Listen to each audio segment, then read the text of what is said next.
Greetings, family. I just saw on my news feed now that Tia and Corey have now had their divorce settlement put in place. Tia Mowry is who I'm speaking of, childhood star from Sister Sister.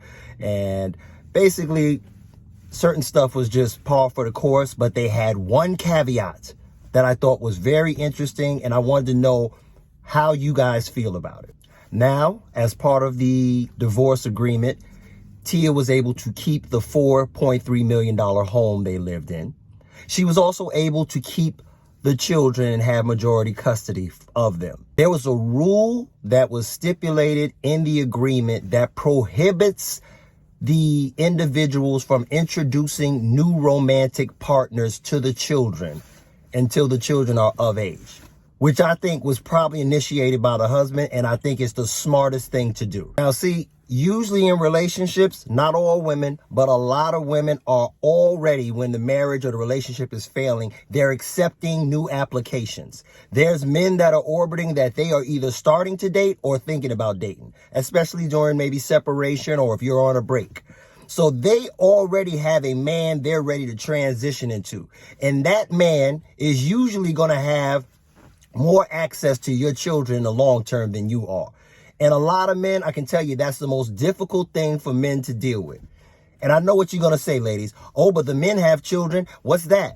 I'll tell you what the difference is. The difference between a man having children and a woman having children is usually 90% of the time the mother's going to get full or majority custody of the children.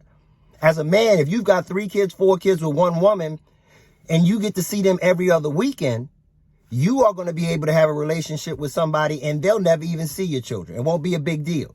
On the other hand, when a woman has the children, she usually gets the full custody. So any man that comes into the life of that woman, the new man is going to be around those children 6 to 7 days a week. He's going to have greater access to your children as a man than you do. And a lot of men have a problem with that. But when you have children of a certain age, number one, I think he's got a son that's like 13 or 14. A boy who's had his father for 10 years, I can tell you for fact, he is not letting any man walk into that house and be the man of that house. He's going to feel like he's the man of that house. He's going to be cock blocking. He's going to make it hell on the next man that Tia dates. So I think it's a good idea to actually have it. Tia, you got money. Go get your own apartment. Go stay with the man. Do it when the father, Corey, has his kids on the weekends.